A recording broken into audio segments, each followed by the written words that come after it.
नमस्कार, आप सुन रहे हैं गूंज 90.8 एफएम, आपकी अपनी आवाज। मैं हूं आपके साथ आपकी अपनी आरजे कल्पना। शो है एक मुलाकात में हर बार लेकर आते हैं हम खास मेहमान, और आज की हमारी खास मेहमान हैं निशु नायक जी, स्पेशल एजुकेटर। क्योंकि आज है ऑटिज्म डे और कुछ स्पेशल बच्चों के लिए स्पेशल चीजें होती रहनी चाहिए, और ऐसे स्पेशल एजुकेटर जो है समाज में एक नया माहौल क्रिएट करते हैं। तो ऐसे ही आज एक स्पेशल एजुकेटर के साथ हम करेंगे चर्चा ऑटिज्म पर।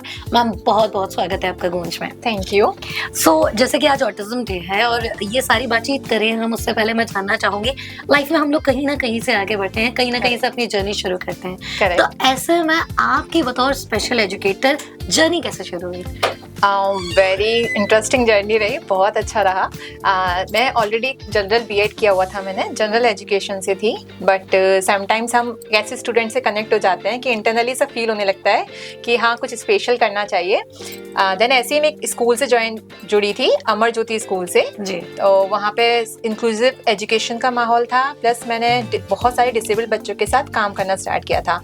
बट मेरे पास ना एक अथॉरिटी नहीं मिल रही थी कि मुझे इनके साथ प्रॉपरली अथॉरिटी रूप में वर्क करना था, तो इसलिए मुझे स्पेशल एजुकेशन का पता किया मैंने कि हाँ स्पेशल एजुकेशन कर सकते हैं, इन बच्चों से ऑफिशियली कनेक्ट हो सकते हैं और इनके लिए वर्क कर सकते हैं। जी। जैसे कि मैम आप पास्ट 5 to 6 इयर्स से स्पेशल बच्चों के साथ आगे बढ़ रही हैं, उन्हें सिखा रही हैं, तो ऐसे मैं जानना चाहूंगी आपके इस एक्सपीरियंस के साथ ऑटिज्म वाले बच्चों के बिहेवियर और लर्निंग पैटर्न्स में आपने क्या चेंजेस देखे?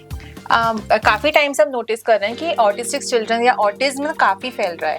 कि अभी जब कोविड से पहले देखते थे इतना शायद बच्चों के अंदर नहीं नोटिस होता था, बट आफ्टर कोविड में हमने नोटिस किया है कि काफ़ी बच्चों के अंदर बिहेवियर चेंजेस देखने को मिलते हैं। पहले स्पेशली ना गर्ल्स के अंदर ये चीज़ नहीं होती थी, बॉयज़ में ऑटिज्म होता था, अब गर्ल्स में भी देखने को मिलता है।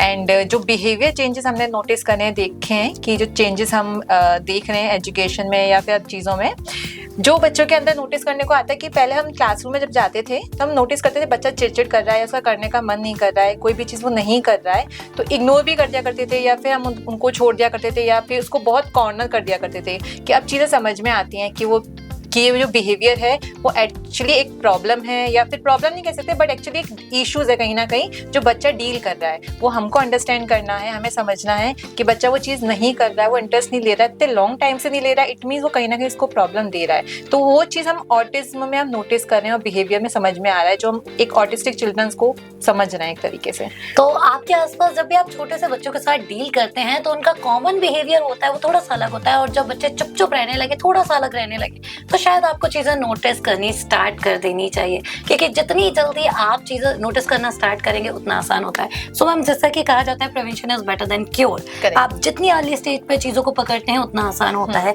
जानना चाहूंगी ऑटिज्म के मामले में अर्ली डायग्नोस अगर हम किसी चीज को कर लेते हैं तो वो कितने इंपॉर्टेंट रोल प्ले करता है, साथ ही जो पेरेंट्स हैं उनको कौन से रेड फ्लैग्स हैं जो नोटिस करने चाहिए बच्चों में? हाँ, ओके, करेक्ट। सबसे पहले जब आपका बच्चा बॉर्न हो गया है, आपको लग रहा है बच्चा उस कंडीशन पे है कि वो थोड़ा चलने लगा है, अब आपसे वो बात कर सकता है अपने एक्सप्रेशन के थ्रू या आप किसी भी एक्टिविटी के थ्रू, बट वो ऐसा नहीं कर रहा है। फॉर एग्जाम्पल, आप बच्चे को बार बार बुला रहे हैं बट वो आपको टर्न करके नहीं देख रहा है, एक बार बुलाना, 2 बार बुलाना, बट वो टर्न नहीं कर रहा है, इट मीन्स वो अटेंशन नहीं दे रहा है। या बच्चे को आप कोई चीज़ दिखा रहे हैं उसका भी वो आपके साथ आई कॉन्टेक्ट नहीं कर रहा है, या बच्चे की स्पीच नहीं आ रही है, वो अब साउंड सिर्फ चिल्ला रहा है, बस वो कोई वर्ड नहीं कह पा रहा, जैसे माँ, पा, ऐसे कोई वर्ड्स नहीं बोल रहा, तो आप नोटिस कर सकते हैं बच्चे को अर्ली स्टेज में कि बच्चे के साथ कुछ ना कुछ इश्यूज है या कोई ना कोई प्रॉब्लम है कहीं ना कहीं।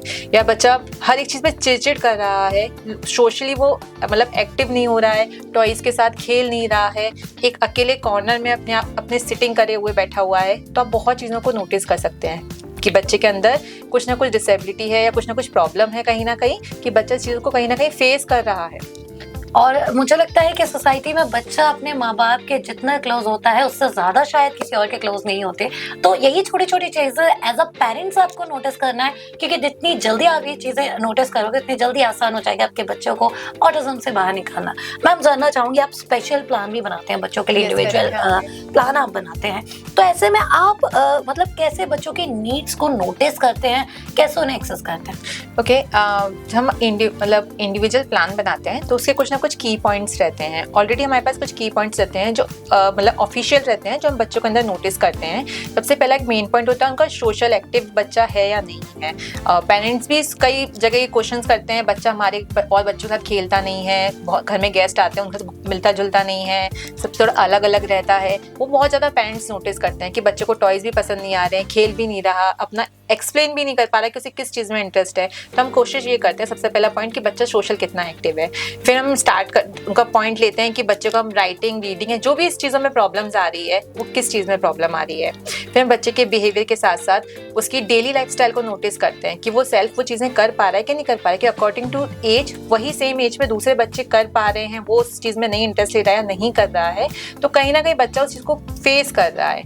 हम ये चीज़ भी नोटिस करते हैं। फिर उसका दूसरों के साथ रिलेशन कैसा है, कि वो मदर के साथ ही रहता है, फादर के साथ ज़्यादा टच में है, या घर में ग्रैंड पेरेंट्स उनके साथ ज़्यादा टच में है, या फ्रेंड्स के साथ टच में है। तो बच्चा अगर किसी के टच में नहीं है, इट मीन्स वो आइसोलेशन फील करता है कहीं ना कहीं और अपने आप को एक्सप्रेस नहीं कर पाता। ये सब चीज़ें नोटिस करते हैं उनके की पॉइंट्स में। और फिर कहीं हम उसकी नीड्स के अकॉर्डिंग कि हाँ इस एज में, उस एज तक हम मेंटलिटी पे सोचते हैं बच्चे को, फिर उसके अंदर प्लान बनाते हैं कि इस एज में इस बच्चे के लिए क्या नीड है, उसके अकॉर्डिंग हम प्लान बनाते हैं और उसको टारगेट में, उस प्लान्स को थोड़े छोटे टारगेट में ब्रेक करते हैं और उसके बाद उसकी स्टडी प्लान कंटिन्यू करते हैं। मैम जैसा कि अभी आपने एज फैक्टर की बात करी, हाँ, जानना चाहूंगी अगर मिनिमम और मैक्सिमम की हम बात करें तो किस एज के बच्चे को ऑटिज्म होता है या सबसे ज्यादा देखने को मिलता है? ये न्यूरोलॉजिकल प्रॉब्लम है, मतलब बाय बर्थ एक प्रॉब्लम है। हम ये नहीं कह सकते कि बच्चा बहुत एज पर आकर हम उसे आइडेंटिफाई, वो स्टार्टिंग से हम बच्चे को आइडेंटिफाई कर सकते हैं, बट ठीक हम कब कर सकते हैं, जब बच्चा अर्ली स्टेज पर बच्चे को हम पहचान पाएंगे। बहुत एक लॉन्ग टाइम पर आकर बच्चा अपने बिहेवियर में जीना सीख जाता है। जनरली हर व्यक्ति जीना सीख जाता है, तो बच्चा अगर वो लॉन्ग टाइम पर उस बिहेवियर में कंटिन्यू रहा तो मे बी इसमें चेंज करना बहुत मुश्किल हो जाता है। और अगर हम उसे अर्ली स्टेज में आइडेंटिफाई कर लेंगे तो डेफिनेटली हम उसके साथ वर्क करके उसको बहुत नॉर्मल लाइफ दे सकते हैं, जो इजी उसकी लाइफ में इजी हो सकता है। सो मैम जैसा कि अभी आपने बात की अर्ली स्टेज पे हम डिटेक्ट कर ले, इसी के साथ जानना चाहूंगी ऑटिज्म के साथ कम्युनिकेशन स्किल जो है वो एक इम्पोर्टेंट रोल प्ले करती है, क्योंकि कहीं ना कहीं बच्चा इन चीजों से भागता है। तो ये जानना चाहूंगी ये मतलब ये कम्युनिकेशन स्किल बच्चों में डेवलप करना कितना चैलेंजिंग है, जो ऑटिज्म को फेस कर रहा है या जो ऑटिज्म से डील कर रहा है, इसके लिए आप कौन सी स्ट्रेटजीज जो है वो यूज करती हैं बच्चों के साथ? ओके, सो ऑटिज्म ना एक कलरफुल प्लेट की तरह होता है जिसमें डिफरेंट कलर्स होते हैं। मीन्स वो हम बता भी नहीं सकते वो ऑटिज्म किस लेवल पे किस तरह का बच्चे को इफेक्ट कर रहा है। तो मोस्ट इम्पॉर्टेंट जो की फैक्टर या अफेक्ट करता है वो पॉइंट कम्युनिकेशन स्किल्स भी होती है, क्योंकि कहीं ना कहीं बच्चा एक्सप्लेन ही नहीं कर पा रहा है, वो अपनी चीज़ें बोल नहीं पा रहा है, कह नहीं पा रहा है। और मैक्सिमम ऐसा होता है कि जो बच्चों को ऑटिज्म होता है उन्हें स्पीच की भी नीड होती है, और स्पीच उनको बहुत प्रॉब्लम देती है, वो क्योंकि वो अपने साउंड्स के थ्रू या अपनी फीलिंग्स से, अपने वर्ड्स के थ्रू वो एक्सप्रेस नहीं कर पाते हैं। तो कम्युनिकेशन करना उनके साथ बहुत इंपॉर्टेंट होता है, कम्युनिकेशन स्किल्स उनकी लाना बहुत इंपॉर्टेंट होता है।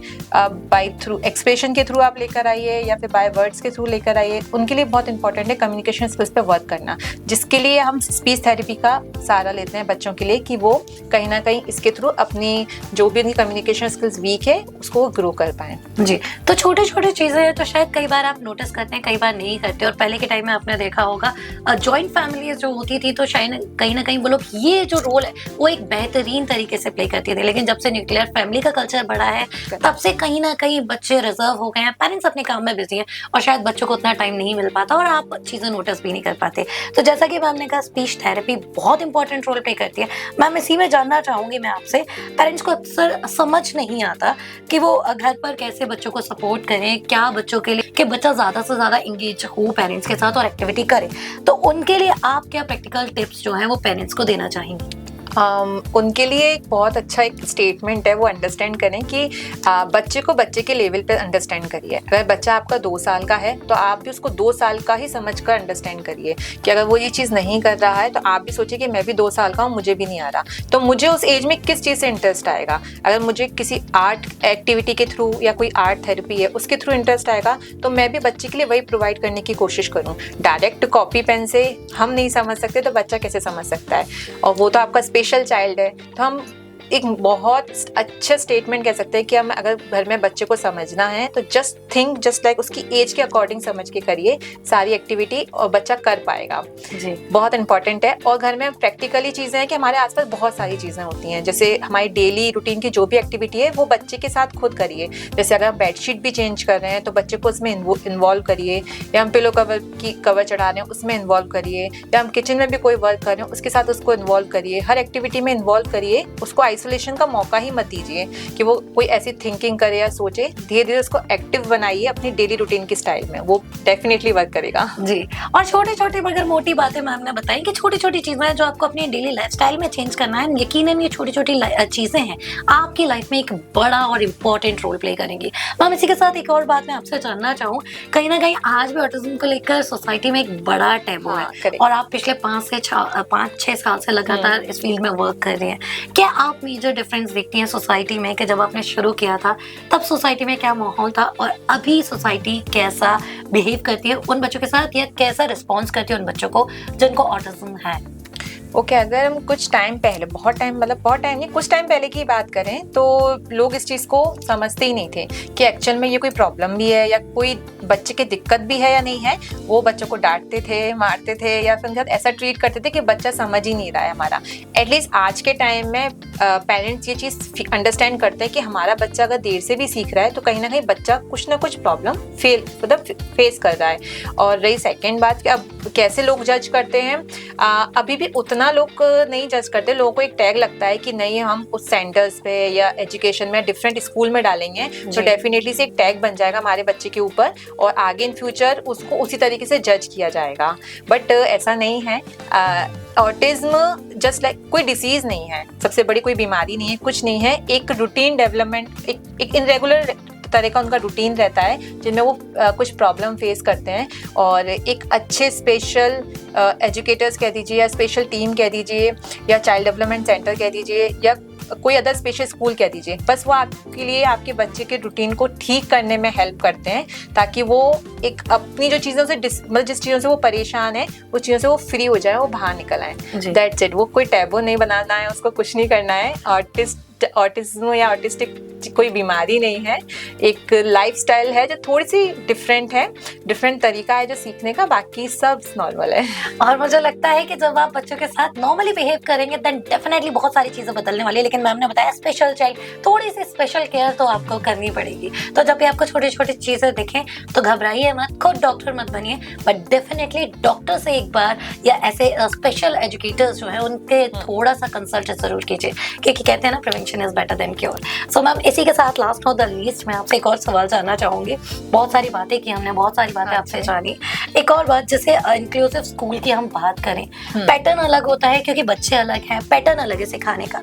आपको क्या लगता है मैम ऐसे बच्चों के साथ ये काम करते टाइम, या पेरेंट्स भी हैं बच्चे भी हैं, किन चीज़ों का है जो मेजरली ध्यान हमें रखना चाहिए अगर टीचर्स भी बच्चों के साथ डील कर रहे हैं या पेरेंट्स भी डील कर रहे हैं?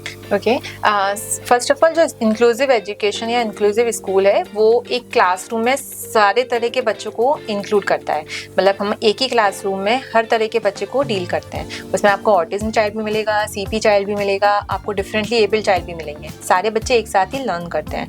तो हम उस क्लासरूम में सबसे फर्स्ट ऑफ ऑल कि आपके पास स्पेशल एजुकेटर्स भी होने चाहिए, स्पेशल टीम भी होनी चाहिए जो सारे बच्चों को नोटिस कर सकें, अंडरस्टैंड कर सकें, ध्यान दे सकें।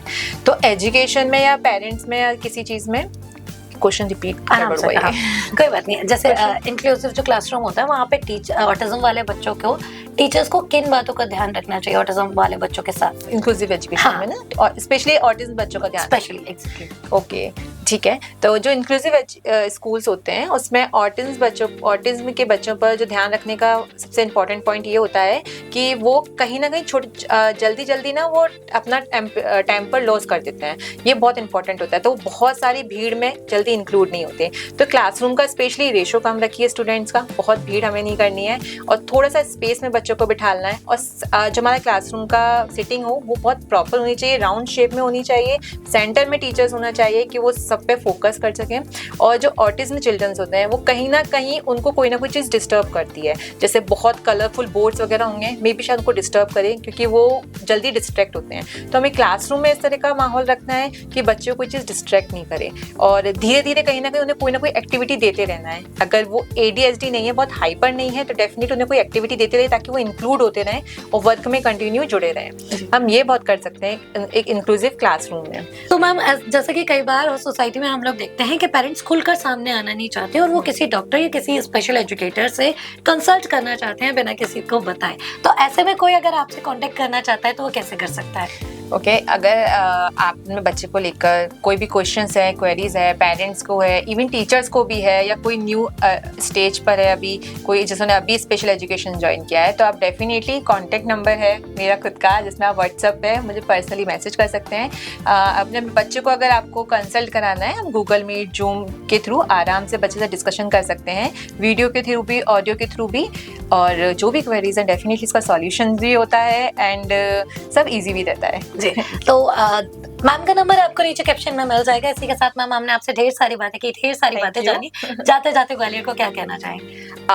एक सिंपल सा मैसेज कि इसको कोई टैग मत समझिए कि ऑटिज्म कोई टैग है या हमारा स्पेशल चाइल्ड है वो टैग है, एंड पनिशमेंट नहीं देनी है अपने बच्चे को बिकॉज उसकी कोई गलती नहीं है। समटाइम्स हम बाय बर्थ हमारे साथ कोई चीज़ें होती हैं जिसका सॉल्यूशन हमको खुद निकालना है, क्योंकि हम उनके पेरेंट्स हैं या हम उनके एजुकेटर्स हैं या ये हमारे हाथ में रिस्पॉन्सिबिलिटी आई है, तो उसको एक टैग मत समझिए, परेशानी मत समझिए। बहुत अच्छा मौका मिला है कुछ अच्छा काम करने का, तो डेफिनेटली बच्चे के साथ काम करिए और उसको एक अच्छी लाइफ दीजिए। And definitely special child needs special care, और ऐसे स्पेशल एजुकेटर्स की भी ऐसे स्पेशल बच्चों को जरूरत होती है। एंड कल तो आपसे यही कहेगी, जब भी आपको लगे देन डेफिनेटली बिना सोचे समझे डॉक्टर से, स्पेशल एजुकेटर से जरूर कनेक्ट करें, क्योंकि एक छोटा सा स्टेप आपके लिए एक बड़ा चेंज ला सकता है। Thank you so much ma'am for your precious time. आपका बहुत बहुत धन्यवाद, बहुत बहुत आभार। Thank you. सो ग्वालियराइट्स, ये था एक मुलाकात में आज का सफर। अगले हफ्ते फिर होगी आपसे मुलाकात एक नए मेहमान के साथ। तब तक आप कहीं मत जाइए, सुनते रहिए मेरी यानी कल्पना के साथ गूंज 90.8 FM, आपकी अपनी आवाज।